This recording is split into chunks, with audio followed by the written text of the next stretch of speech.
आदाब, good evening. आज की ये प्रेस मीट जो बुलाई गई है सॉलिडारिटी यूथ मूवमेंट की जानिब से बुलाई गई है। सॉलिडारिटी यूथ मूवमेंट एक मूवमेंट है, एक ऑर्गेनाइजेशन है जो कि पूरे कर्नाटका स्टेट में काम कर रही है और इसकी पेरेंट ऑर्गेनाइजेशन है जमात इस्लामी हिंद।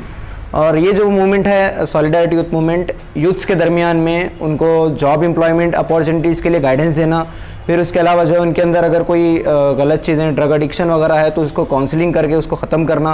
फिर उसके अलावा जो है समाज में पाए जाने वाले जो इविल्स हैं जैसे डाउरी सिस्टम है, इस तरह के जो प्रॉब्लम्स हैं उसको ख़त्म करने के लिए अलग अलग जो है इसके कैंपेन चलते रहते हैं। अभी आज की जो प्रेस मीट बुलाई गई है वो ख़ास करके हमारा जो आने वाला असेंबली इलेक्शन है 2023 कर्नाटका का, उसमें एक यूथ मैनिफेस्टो हमने स्टेट लेवल पर प्रिपेयर किया है। यूथ मैनिफेस्टो क्या है? इसमें वो सभी डिमांड्स हैं जो राइट नाउ एक यूथ सभी पॉलिटिकल पार्टीज से करेगा और ये चाहेगा कि सभी पॉलिटिकल पार्टीज इस मैनिफेस्टो को अपने इलेक्शन के मैनिफेस्टो में ऐड करें। इसका सिंपल एक जो है मीनिंग वो यही है कि यूथ की क्या डिमांड है, क्योंकि अब हम अगर इंडिया की हालत देखते हैं तो यहाँ पर 60% जो है यूथ्स पाए जाते हैं और यूथ्स के बहुत सारे प्रॉब्लम हैं। लाइक एम्प्लॉयमेंट एक बहुत बड़ा प्रॉब्लम है, रोज़गार का हमारे कंट्री में एक बहुत बड़ा प्रॉब्लम बन के उभरा है, तो ये एक इशू है। इसके अलावा जो है दीगर जो इश्यूज़ हैं उसमें खेल कूद में नौजवानों का जो पार्टिसिपेशन है वो बहुत कम हो चुका है, जिससे उनकी हेल्थ भी ख़राब हो रही है और बहुत सारे हम केसेस देख रहे हैं कि हार्ट अटैक्स के जो यूथ के डेथ हो रहे हैं वो खेल कूद का मामला है। फिर इसके अलावा जो आर्ट एंड कल्चर में नौजवानों का जो पार्टिसिपेशन है, यूथ्स का जो पार्टिसिपेशन है वो कम होता जा रहा है। फिर इसके अलावा जो है एग्रीकल्चर जो एक फील्ड है, एक ऐसी फील्ड है जिसमें यूथ्स आ सकते हैं, यूथ्स को जो है एम्प्लॉयमेंट अपॉर्चुनिटीज क्रिएट हो सकते हैं, यूथ्स को जो है एंटरप्रेन्योरशिप के लिए भी प्रमोट किया जा सकता है। तो ऐसे बहुत सारे जो है जो डिमांड्स हैं यूथ ऑफ कर्नाटका जो पॉलिटिकल पार्टीज के सामने प्रेजेंट करेंगे और पॉलिटिकल पार्टीज से यही रिक्वेस्ट करेंगे कि वो सिली इश्यूज के बजाय या कोई छोटे मोटे इश्यूज की बजाय यूथ्स के जो प्रॉपर इश्यूज हैं उसको एड्रेस करें, क्योंकि यूथ मैंने जैसे कहा कि एक बड़ा इंपॉर्टेंट फैक्टर है इस कर्नाटका असेंबली इलेक्शन में भी और इस कंट्री के डेवलपमेंट में भी। इसमें खास करके बहुत सारी चीज़ें मैं उसको शॉर्ट में आपके सामने रखूंगा, फिर मेरे साथ जो हैं जुनैद अहमद हैं वो कन्नड़ा में आपके सामने कुछ चीज़ें रखेंगे, फिर हम ये कॉपी जो मैनिफेस्टो की है सभी रिपोर्टर्स के साथ शेयर करेंगे और हम आप सबसे रिक्वेस्ट करेंगे कि आप इसको पब्लिश करें। सबसे पहली चीज़ है जो हमने इस यूथ मैनिफेस्टो में एड्रेस किया है वो रोजगार यानी कि एम्प्लॉयमेंट का जहाँ तक मामला है, अगर हम देखेंगे कर्नाटका में देखते हैं तो 2.52 यानी 2 लाख से भी ज़्यादा नौकरियाँ गवर्नमेंट के सेक्टर में अभी खाली हैं, उतने वैकेंसी अभी हैं। फिर इसके अलावा अगर स्कूल कॉलेजेस में देखते हैं तो 53,700 वैकेंसीज वहाँ पर देखेंगे आप। फिर अगर हम दूसरे प्राइवेट सेक्टर जॉब्स की अगर बात करते हैं तो उसमें लॉट्स ऑफ यानी आप जैसे मरकज सेंट्रल गवर्नमेंट और स्टेट गवर्नमेंट के अगर सेक्टर्स की अगर हम काउंट करके देखेंगे तो 62 लाख जो है एम्प्लॉयमेंट अपॉर्चुनिटीज़ हैं। और एक जो एम्प्लॉयमेंट अपॉर्चुनिटीज़ यूथ को नहीं मिलने की वजह से बहुत सारे यूथ सुसाइड की तरफ भी जा रहे हैं। तो हमारे क्या डिमांड्स हैं उसको मैं शॉर्ट में आपके सामने रखूंगा। नंबर 1 पहले तो जो इसमें ये है कि गवर्नमेंट जो भी हुकूमत क्यों ना बने इस असेंबली इलेक्शन के बाद वो यूथ्स को एम्प्लॉयड करने के लिए स्किल डेवलपमेंट सेंटर्स बनाएं, तालुका लेवल पर डिस्ट्रिक्ट लेवल पर स्किल डेवलपमेंट सेंटर बनाएं। इसके बाद और ये हमारा ये डिमांड है कि गवर्नमेंट जो भी बने वो मंथली जॉब फेयर और ईयरली जॉब मेला अपनी तरफ से रखें। फिर और एक जो डिमांड वो ये है कि गवर्नमेंट एक ऐसी वेबसाइट बनाए जहां पर उसमें पूरी डिटेल हो कि कितनी जॉब्स कहां पर वैकेंसीज हैं और कब उसको वैकेंसीज खुलेंगी। फिर इससे आगे बढ़कर और एक जो डिमांड वो यूथ का रहेगा वो ये रहेगा कि यूथ्स को कॉम्पिटिटिव एग्जाम में प्रिपेयर करने के लिए कॉम्पिटिटिव एग्जाम के प्रिपरेशन के सेंटर्स जो भी हुकूमत आए वो बनाए।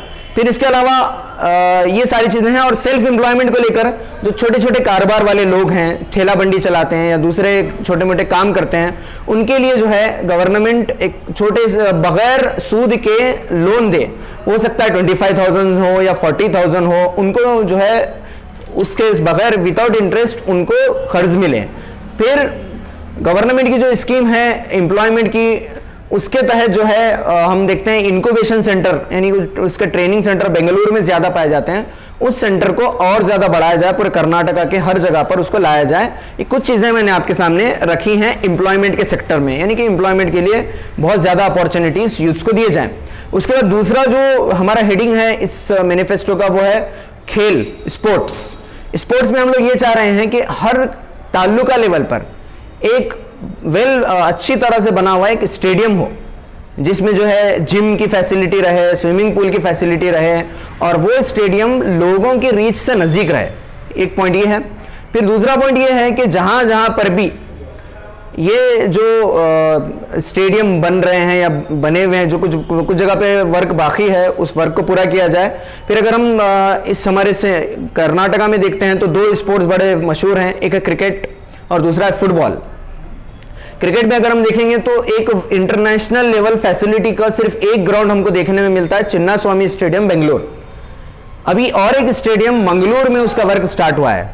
तो यहां पर हम इस यूथ मैनिफेस्टो के जरिए से हम ये बात बताना चाह रहे हैं कि नॉर्थ कर्नाटका और कोस्टल कर्नाटका, नॉर्थ कर्नाटका में हमारा कलबुर्गी आएगा या फिर रायचूर आएगा, यहां पर एक इंटरनेशनल लेवल का एक क्रिकेट स्टेडियम और या फुटबॉल स्टेडियम यहां पर बने, ताकि जो है सभी यूथ जो हैं इसमें स्पोर्ट्स में, हेल्थ में आगे बढ़ें। फिर ग्राम पंचायत लेवल पर एक छोटा सा हेल्थ सेंटर बनाया जाए, जहां पर यूथ पहुंचे, हेल्थ अपना जो है वर्जिश करें, अपनी सेहत को अच्छा रखें, ये स्टेडियम भी जो है बनाया जाए। फिर और एक जो अहम डिमांड, बहुत ही इंटरेस्टिंग डिमांड है, वो ये है कि हमारे जो ट्रेडिशनल गेम्स हैं कर्नाटका के, उसमें आता है खो खो, कुश्ती, कबड्डी, कंबाला, बैलगाड़ियों की दौड़, लगोरी खेलते हैं। ये ट्रेडिशनल गेम है जो पुराने ज़माने के गेम हैं, जो ऑलमोस्ट खत्म होते जा रहे हैं। गवर्नमेंट जो भी आए वो इस बात पर कंसंट्रेट करे कि उन स्पोर्ट्स को फिर से रिवाइव किया जाए, उनके लिए छोटे टूर्नामेंट्स रखे जाएं, ताकि वो स्पोर्ट्स फिर से रिवाइव हों और यूथ्स जो हैं उनकी सेहत भी अच्छी रहे, वो स्पोर्ट्स में भी आगे बढ़ें। ये मैंने कुछ डिमांड्स आपके सामने रखे हैं और बहुत सारी चीज़ें इस मैनिफेस्टो में आएंगी। फिर उसके बाद जो है एक है फन, अदब और सकाफत, यानी कि art and literature. Art and literature में बहुत बड़ा स्कोप हमारे कर्नाटका में। कर्नाटका अपने आर्ट की वजह से, अपने ट्रेडिशनल डांसेस की वजह से, अपने थिएटर्स की वजह से जाना जाता है। तो हम यहाँ पर ये बात रखेंगे कि कर्नाटका में अगर देखते हैं तो थिएटर्स बहुत कम पाए जाते हैं।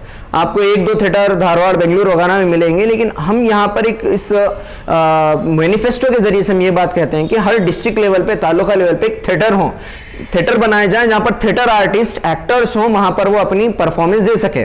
फिर इसके अलावा अभी ये टाइम जो है शॉर्ट फिल्म्स बनाने का एक ट्रेंड चल चुका है। बहुत सारे यूथ्स हैं जो शॉर्ट फिल्म्स की तरफ आगे बढ़ रहे हैं और वो सोशल इश्यूज को लेकर भी शॉर्ट फिल्म्स बनाते हैं। गवर्नमेंट जो भी बने, हमारी उनसे रिक्वेस्ट ये है कि ऐसे फिल्म मेकर के लिए उनके लिए कुछ एक लोन या फिर एक तरह से उनको ग्रांट दिया जाए, ताकि वो समाज के जो इश्यूज हैं उसके ऊपर शॉर्ट फिल्म्स बना सकें। ये जो है आर्ट एंड लिटरेचर में ये बात हमने कही है। फिर इसके अलावा नेक्स्ट जो बात है कि सेहत में, यानी हेल्थ के मामले में ये कि यूथ्स का अगर हम कर्नाटका में देखते हैं तो बहुत सारे यूथ ड्रग एडिक्ट हैं और वो शराब पीते हैं, ड्रग में पूरी तरह से मुलविस हैं।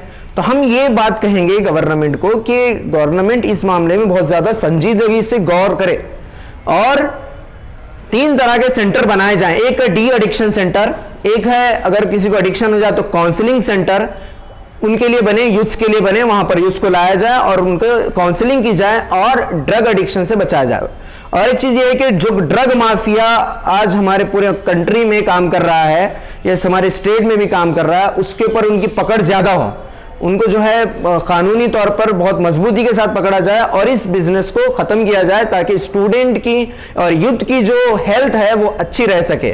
फिर उसके अलावा हमने जो सेहत में बात की है कि बहुत सारे गवर्नमेंट की स्कीम्स हैं जो कुछ डिसीजेस को कवर करते हैं, आयुष्मान भारत है, दूसरे जो भी स्कीम्स हैं, हम ये कहते हैं कि उसका जो दायरा है उसको बढ़ाया जाए, दूसरे भी डिसीजेस को इसके अंदर इंक्लूड किया जाए, ताकि गरीबों का जो इलाज है वो आसानी से हो सके, यूथ्स का इलाज आसानी से हो सके। फिर हॉस्पिटल्स को भी जो है बहुत ज़्यादा वेल इक्विप्ड किया जाए। फिर और एक जो लास्ट और एक सेक्टर के ऊपर हमने जो बात की है वो है ज़राअत, एग्रीकल्चर।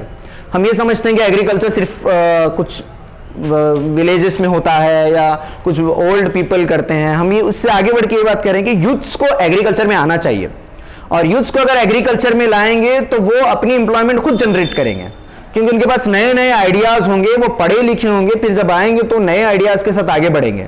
तो गवर्नमेंट से जो भी बनेगी गवर्नमेंट, वो अपने मैनिफेस्टो में इस चीज को शामिल करे कि यूथ्स के लिए ये अपॉर्चुनिटीज देंगे, यूथ्स को जो है ये लोन देंगे, यूथ्स के लिए जो है ये गाइडेंस देंगे कि किस तरह से क्रॉप को उगाया जाए। जैसे हो सकता है कि सॉइल हो, वो कैसी सॉइल है, इसके अंदर कौन से अच्छे क्रॉप्स आते हैं, और अच्छे सीड्स प्रोवाइड करने का मामला है। फिर इन यूथ्स को ट्रेनिंग का मामला जो है, एग्रीकल्चर की तरफ जो है यूथ्स को, नौजवानों को बढ़ाया जाए। ये कुछ चीजें जो है हमने इस सारी मैनिफेस्टो में रखी हैं। इसके अलावा बहुत सारी दूसरी भी चीज़ें जैसे हमने बताई हैं इसमें कि हम देखते हैं कि हम मुल्क के अलग अलग हिस्सों में कभी अलग हमको केसेस देखने मिलते हैं, मॉब लिंचिंग या इस तरह के केसेस देखने मिलते हैं। वैसे केसेस को, वैसे चीज़ों को पूरी तरह से मजबूती के साथ रोका जाए। लॉ एंड ऑर्डर, जो भी गवर्नमेंट आए, बहुत मजबूती के साथ लॉ एंड ऑर्डर को जारी रखे, और जो लोग भी मॉरल पॉलिसिंग करते हैं उनको इस चीज से रोका जाए, लॉ एंड ऑर्डर उनको हाथ में लेने से रोका जाए। गवर्नमेंट इस मामले में भी स्ट्रिक्टनेस के साथ अपना वर्क करे। और दूसरे जो स्कीम्स हैं, जैसे अभी शादी भाग्य स्कीम माइनॉरिटीज़ के लिए थी, फिर बैकवर्ड क्लासेस के लिए मंगलया स्कीम थी, उसको फिर से रिवाइव किया जाए, फिर से रीस्टार्ट किया जाए। ये बेसिकली कुछ डिमांड्स हैं जो इस मैनिफेस्टो में आपको मिलेंगे। मैं इस मौके पर यही बातें आपके सामने रखना चाह रहा था। हम ये मैनिफेस्टो को स्टेट लेवल पर, जो स्टेट हाई कमांड है, वहां पहुंचकर हमारी स्टेट की टीम उनको मैनिफेस्टो देगी, डिस्ट्रिक्ट लेवल पर डिस्ट्रिक्ट की टीम हमारी मैनिफेस्टो पहुंचकर वहां के कैंडिडेट्स को देगी। हम यहां पर तालुका लेवल पर यानी बसव कल्याण लेवल पर जिस किसी भी पार्टी के जो कैंडिडेट्स होते हैं उन कैंडिडेट्स तक पहुंचकर हम ये मैनिफेस्टो उनको देंगे और उनको ये बात बताएंगे कि आप अपने मैनिफेस्टो में इन चीज़ों को इंक्लूड करें, क्योंकि ये बहुत इंपॉर्टेंट चीज़ें यूथ से रिलेटेड है और हमारी जो पूरी पॉलिटिक्स हो वो मुद्दों के पर हो और हमारा जो कंट्री है, हमारा जो देश है वो बहुत ज़्यादा आगे बढ़े। तो ये कुछ चीज़ें मैंने आपके सामने रखी हैं।